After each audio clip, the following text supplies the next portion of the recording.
another dollar. Thank the Lord for my praying mama. Watch your back in this cold world, cause everybody won't see tomorrow. Money caught and unmotivated. Killer beat is premeditated. Still remember life. And good morning, everybody. This is Mike's with Morning with Mike. How's everybody doing today? I hope everybody's having a fantastic week as always. And if you're listening to us on YouTube, go ahead and give us a like, comment, and subscribe. If you are listening to us on Stitcher, Spotify, Google Podcast, etc., go ahead and give us a following on that fine establishment. Just so you guys know, today is going to be a little... Hello? Hey, just give me a second. Oh, okay, Chase? Yep. All right. So, sorry, I got a guest on the line today by the name of Chase Foster. He is going to be a part of the show today, but just on this Friday Fire show today, it's going to be a little controversial.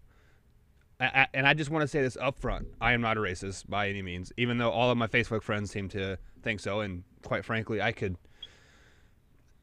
say I could care less. So everything that you guys say in the comments today is very warrant and very welcome. But to start the show, I want to welcome Chase Foster to the show. Chase, welcome to the show, man. Good morning. Good morning. Just so you guys know, Chase and myself, we know each other through indoor football. Chase was the owner of the Indiana Renegades, and we met, 3 years ago, Chase? Does that sound about right? Yep, something like that. Yep, something all right. So Chase is from Chicago. Just so you guys know, he is a black man. I am a white man. So this is two different sides of the story here. I guess I can say. But first of all, Chase, tell people a little bit about yourself, a little bit of your background, etc. My name is Chase Foster. I own the Indiana Renegades professional indoor football team along with a trucking company. I am from Chicago. I'm from Inglewood, to be exact, where a lot of the violence in Chicago happens. 30 years old, self-employed. Okay. Well, like I said, welcome to the show, Chase. And today we're going to talk about Black Lives Matter. The reason why I am bringing this up is because a couple years ago, I made a post on Facebook saying that I have to, as a white person, I have to say all lives matter, because if I say white lives matter, it is considered a racist statement. And my timeline blew up. People calling me a racist, a bigot. I don't even know what a bigot means, to be honest with you. So if you guys could explain to me what that is, that would be awesome. I don't feel like Googling it right now. But recent events in my hometown is causing this Black Lives Matter movement to come back up and kind of make a big deal in our local community still. For those of you that don't know what Black Lives Matter means, it is a movement. I believe it was started in Chicago, Chase. Isn't that right? Or at least in the Chicago area? Are you there, Chase? Yeah. Yeah. Yeah. Can you hear me? Yeah. I can hear you. I can hear you now. Yeah, sorry about that, yes. Do you know where the Black Lives movement was started? Was that in Chicago? I believe so. Yeah, like at least around there. Just give a little background of the Black history, or the Black Lives Matter. It was founded in July 13th, 2013, so about 5 or 6 years ago.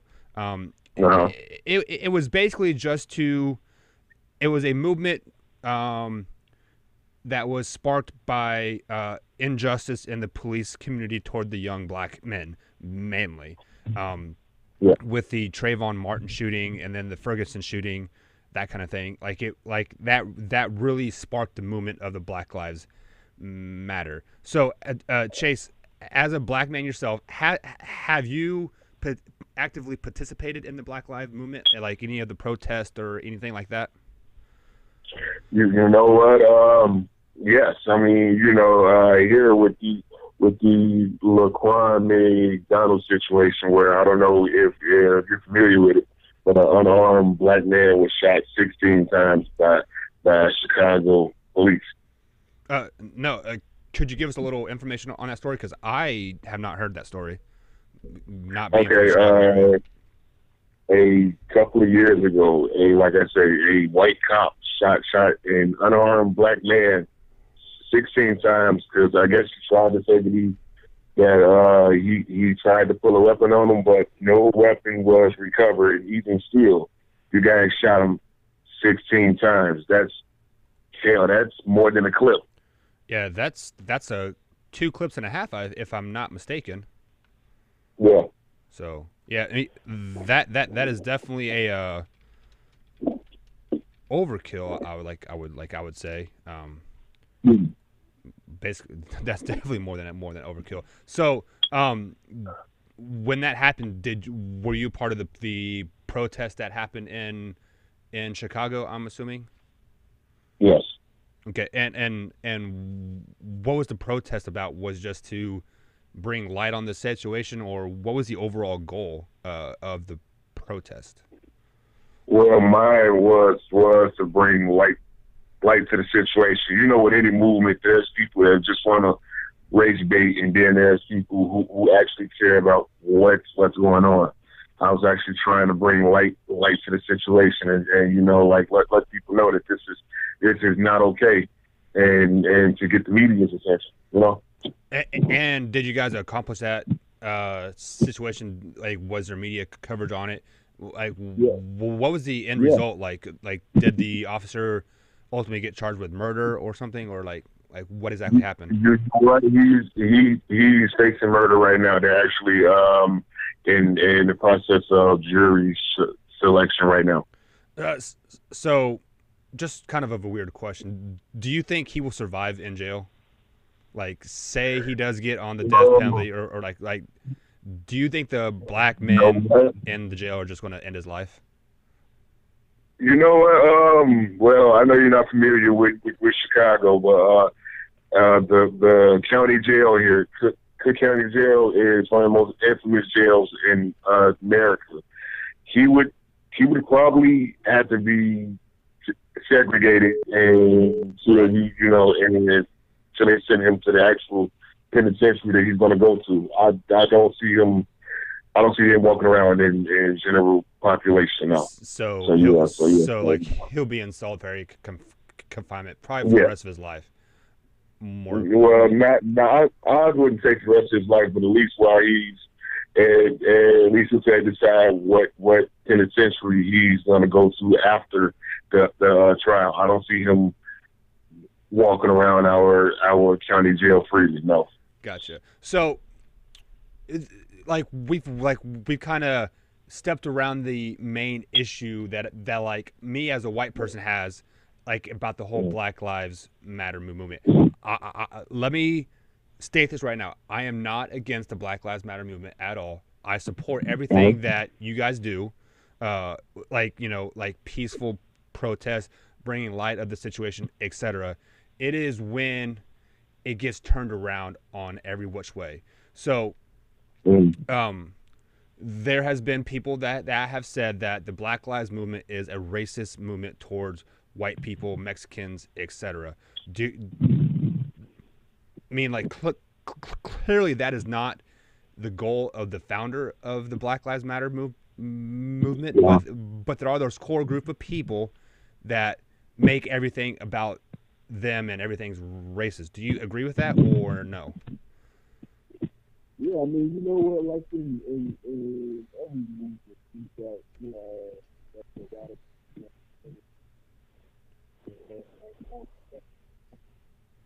know, like, kind of like, shit, with the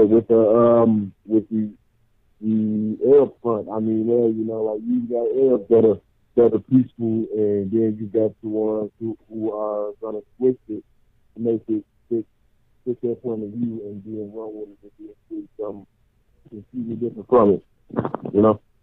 Yeah, I mean, like, I definitely agree with everything that you're saying and like whatnot, but then the issue arises when a white person that says white lives matter, or at all lives matter. So if a white person were to say white lives matter, we are instantly pinged as a racist, bigot, or bigot, whatever the word they were calling me. And if I say that all lives matter, it is a protest versus the Black Lives Matter protest. So as a white person, no matter what I say, I am going to be beinged as a bigot, a racist, or I'm just protesting your protest because of XYZ. Do you agree? Like, if I were to say white lives matter, I am instantly going to become a racist in people's eyes?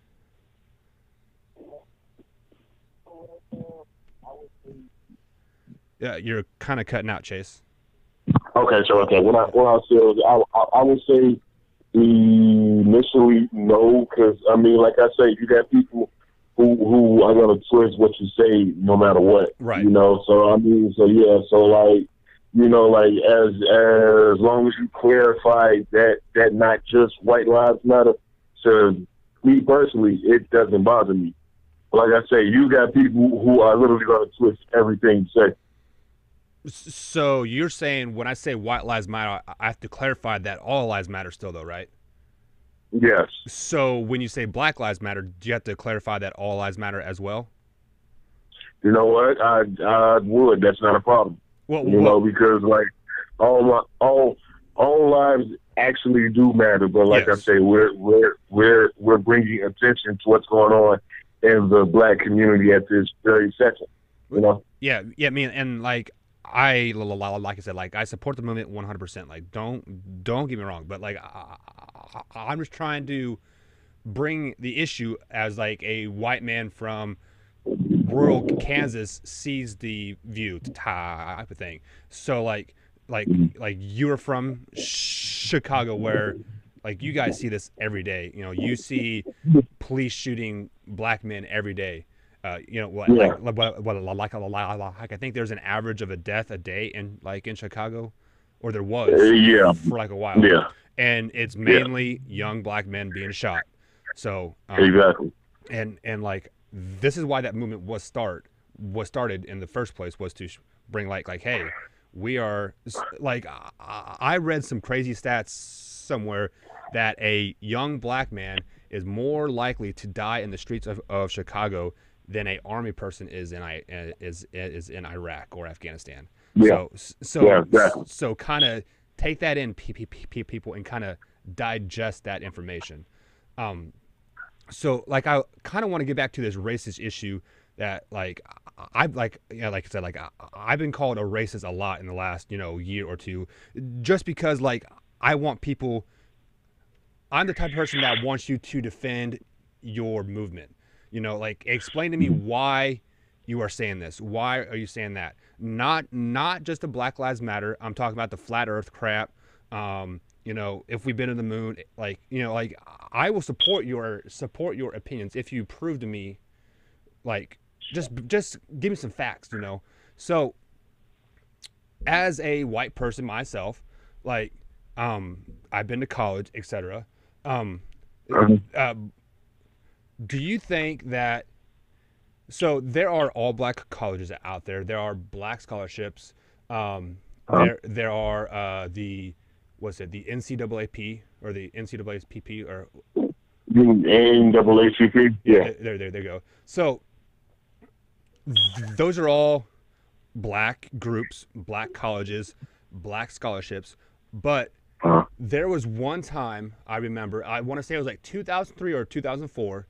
There was a white scholarship, like you had to be a white ethnicity to get this scholarship, and there was a person that threw a big fit about it because it was not opening up to the black community. But if you look at it, there are black scholarships every day that are not open up to white community. So how is this fair? Like in a eyes of a black man, when you have a black scholarships just for the black community, and say we were to have a white scholarship just for the white community, would that be a racist too, like you? You know what?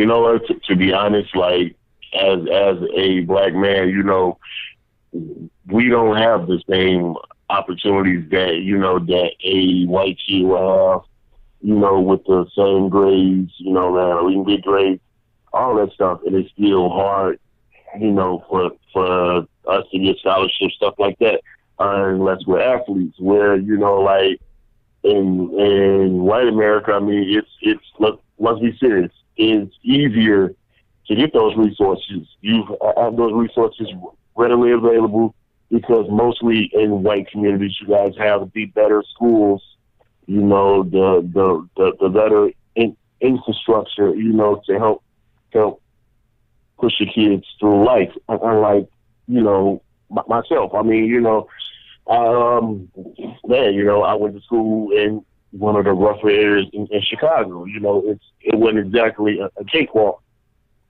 You know, when the schools are underfunded, and you know, man, like you've got to juggle a lot. Hell, I mean, I went to Northwestern University, one of the most prestigious colleges in the country, and I feel like me playing football and me going on a scholarship was probably the only reason that I was able to even get there. You know, so I mean, you know, like, man, like we kind of come into everything behind the eight ball, which, you know, like to compare apples to oranges. Hell, like, well, yeah, you're not familiar with Chicago, but there's an affluent suburb called Hoffman Estates, where like the average income, I think, is like $100,000 a year, compared to Inglewood, where the average income is like $20,000 a year. Right. You know, they have better schools, better facilities, better everything. That you know, like they have people who come out and help the kids, apply for all the grants and whatnot. Whereas, and you know, in inner city Chicago, you probably got one counselor with 150 kids trying to help them get everything they need to go to school. You know. So, like, I definitely see that. Like I've been to Chicago. I mean, like, I've never been to like downtown Chicago where like the schools and stuff are, but like I've seen it on movies and portrayed it and like that kind of thing. And I definitely understand what you're saying, and I kind of see what you're saying. But do you think that is a city problem and not like a white community problem? You know, like why isn't the mayor of Chicago trying to funnel more money to those schools to make these better schools? So therefore, it would be easier for young black men, black girls, to get scholarships coming out of high school, and then make those high schools like accredited high schools, you know, with their test scores and that kind of thing. Like, is that kind of a governmental problem or a state problem? You know what? It's yeah, you can say that. I mean, like, to be honest, I mean, like, this is just like my honest opinion. When it comes down to like the city of Chicago, I mean, like, let's be honest, they don't really, I mean, like, they don't really care about the more poverty-stricken, you know, neighborhoods until it's election time, which is right now, with, you know, with guys throwing their hat in the mayor race, because we got an election coming up. I want to say in like May or something. So like now, you know, these politicians want to get out and act like they actually care about what's going on in the more poverty-stricken areas. Whereas, which, you know, man, like this time last year, I mean, they weren't really, they weren't really giving a fuck what was going on there, you know? Yeah. So is the Black Lives Matter movement like addressing those issues, or are they just kind of addressing the police brutality issues? Like what is the main focus? You know what? It's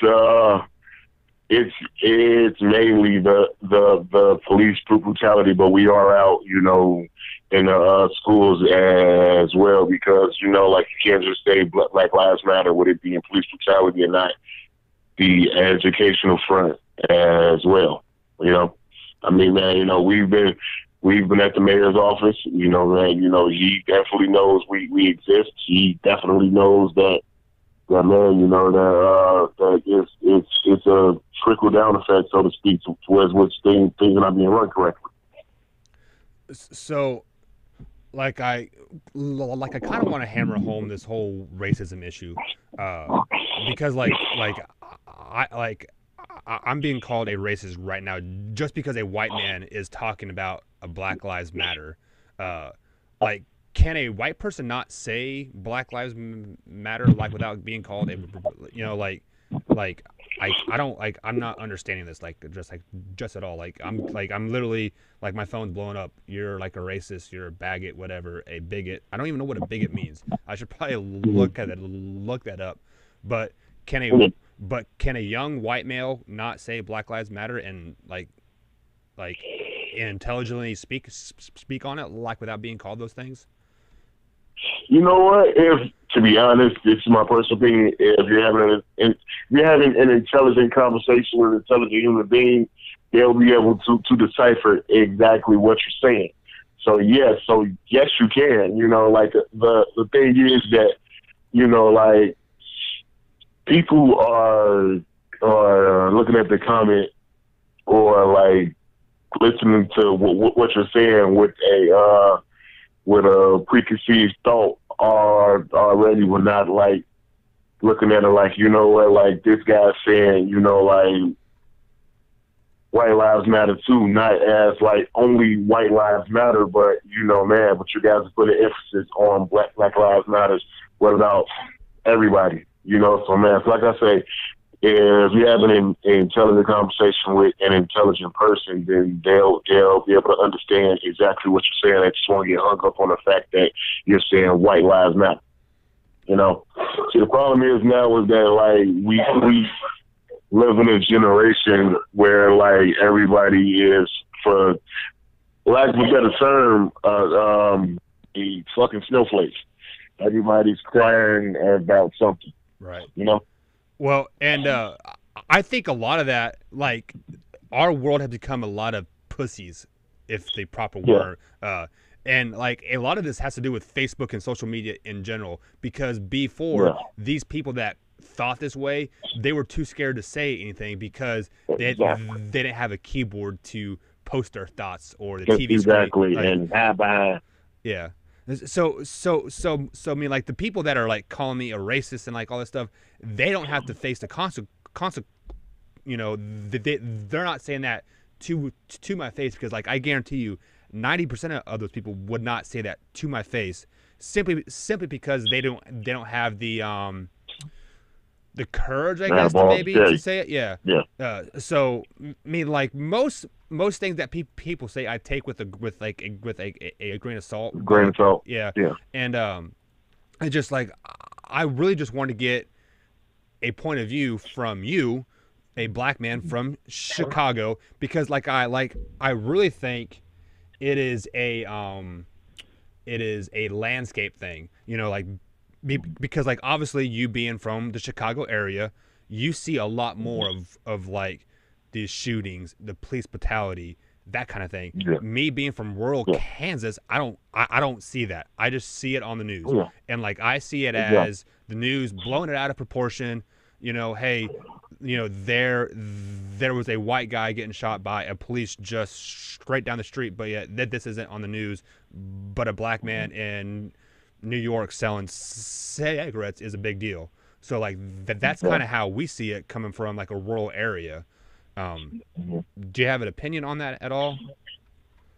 Yeah, I mean, well, you know what, like, I mean, how can I put this? You know what, like, when we, you know, like I said, we growing up in large city, you know, large inner city situation, you know, shit, not to say that, like, how can I put this? It, you know, like, it kind of makes you like even more leery about things, because we deal with stuff in large cities that rural America don't really deal with, like actual gang violence, stuff like that. So it's like, I 100% agree on that. You know, so it's like, damn, you know, man. So it's like, we out here, man, you know, we kind of got to watch our back, like both both ways. I mean, cops and, you know, man, like, you can get shot not being in the wrong place, the wrong time, you know? Yeah. And then, you know, man, like, the people who are supposed to serve and protect us are killing us. I mean, you know, like with the situation with the guy who was killed selling loose squares. I mean, loose cigarettes. You have got to be kidding me. Like, man, like, if you've seen the video on it, like, this man was choked out over selling loose cigarettes. Yeah.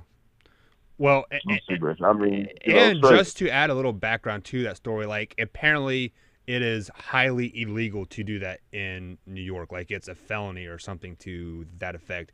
And this guy had been warned many times. So, like, I am no way justifying that at all. But I'm just trying to say that this guy has had several interactions with the police with the same exact issue. So. Well, yeah, but at the same time too, these are cigarettes. Right. The boy, the kid who shot up the church in Charleston wasn't, you know, man, he wasn't wrestled to the ground and beat down and all this other stuff. He was cuffed and just, and you he know, was a white man. Exactly. Just to clarify, he was a white. Exactly. He was a white teenager. I do believe. Exactly. You know, I mean, and you know, man, like me. Yeah, and like I am no way like trying to say that was a good thing, like, at all. But like if it was a young black man that did that to a church, he would have probably been shot on sight. To be honest. There's no problem. Yeah, there's 100% probability that if he was black, he wouldn't have walked away from the situation at all. So, do you think this happens is because the persona of a young black man is if they are doing something like this, they are involved in a gang and this is gang activity, and if it's a young white male, he is just fucked in the head and he needs help? Yeah. Yep. Yes. Exactly. I can tell you why me as a young black businessman, you know, man, like I've been racially profiled many a times. I get pulled over. Where's the guns? Where's the dope? And I'm like, I don't have either or. So, yeah, I don't know what to tell you. That's actually the first thing I'm asked. Not even for my license and registration. Yeah. Yes, where's the gun? Is where's the dope? Where's the guns? What you got in the car? And why do you think that persona exists? Is because of all the gangs in inner city Chicago and New York and LA? So, like, I mean, like, not just that, but I guess there you know, there's this preconceived notion that if you've got a nice car, you've got jewelry, you look nice, then you're the dope man. So, like, I don't know, like, how to say, like, so, like, how do we fix that persona? Like, do like young business professionals such as yourself need to get out in the community more and like become like the face of Chicago type thing? Like, you know what though, we're actually out here. We're actually doing stuff in the community. Problem is that, like, we're trying to work more with the police, and, you know, like, some of these police officers, they don't want to work with us. They see us as, you know, as the enemy, which in all actuality, us growing up in these neighborhoods and getting out of these neighborhoods and then putting back into it, we're actually trying to help our neighborhoods that we came from, you know? Yeah, like, I'm the same way. Like, I'm trying to help the area that I'm from, except, I mean, like, exactly. Like, my area is nowhere as bad as Chicago is. Like, don't even for 1 second think that, like, my area is not even 1% like Chicago. So, I'm not trying to compare my area to Chicago at all. So don't try to get that or anything like that. Are there any final thoughts that you want to say to the community or to the all of our viewers that we have? Like, what you guys are about as the Black Lives Matter. What are your overall goals, and like how can a white person such as myself help the movement? Okay, well, Black Lives Matter, purpose is to bring to the world's attention what's going on, in Black America, so to speak. I mean, man, hell, to bring it to the world's attention, because I mean, there are people around the world that don't know that, man, that us as Black people have been been put down and put through the ringer literally our entire history of being in this country. And I mean, if anybody of any other race wants to, wants to join the movement, I say, come on. I mean, man, it's, in the scheme of things, it's actually bigger than Black Lives Matter, because we all should matter as a people. Correct. We're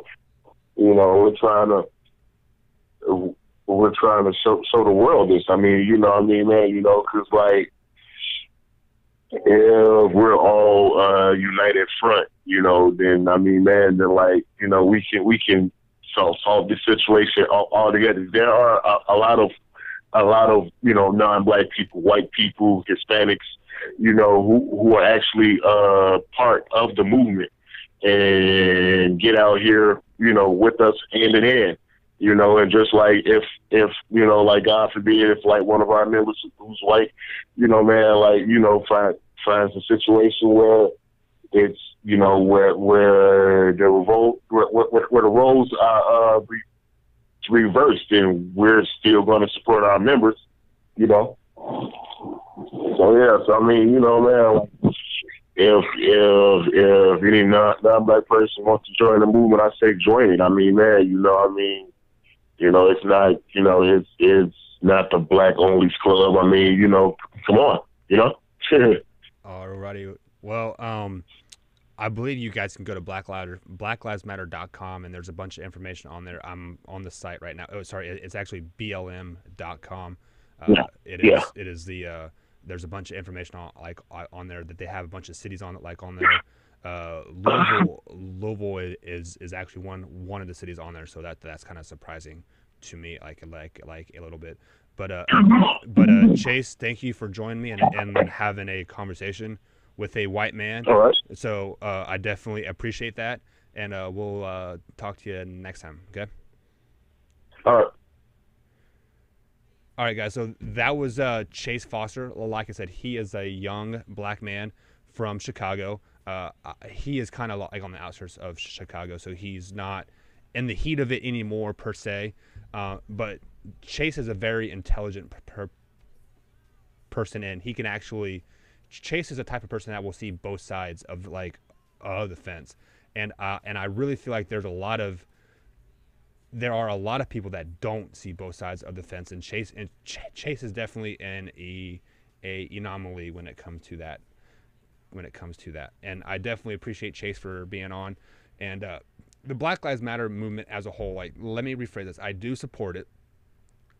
I do understand their backing, and I understand what they're trying to do in the end, but at the same time, there are those isolated incidents, such as my Facebook post saying that all lives, I have to say all lives matter, because if I say white lives matter, it's considered racist, and there are still those people that say that all the time, and it's utterly ridiculous. Just like what Chase said. Black Lives Matter is not saying that just Black Lives Matter. It's saying that all lives matter, but we are having an issue with them in the Black community, and we need to fix it. That is what the Black Lives Matter movement means. So if I were to say white lives matter, I'm not saying just white lives in general matter. I'm saying that we have a problem in the white community, and it needs to be addressed. All lives still matter. I'm just saying. This is a movement that we need to start to fix the white community. Now, am I going to say this? No, because like I said, my phone is blowing up right now. Racist, bigot, what I don't even know what those words mean. So I should probably Google it and figure out exactly what they're saying. But at the end of the day, I really don't care, because my opinion is that when I say white lives matter, I'm not being racist. That is not what I'm trying to accomplish here. What I am trying to accomplish is saying that I need to raise awareness as saying not only Black Lives Matter, not only police lives matter. Like, all lives do matter at the end of the day. So with all that being said, this is Mike with Morning with Mike. Have a nice day.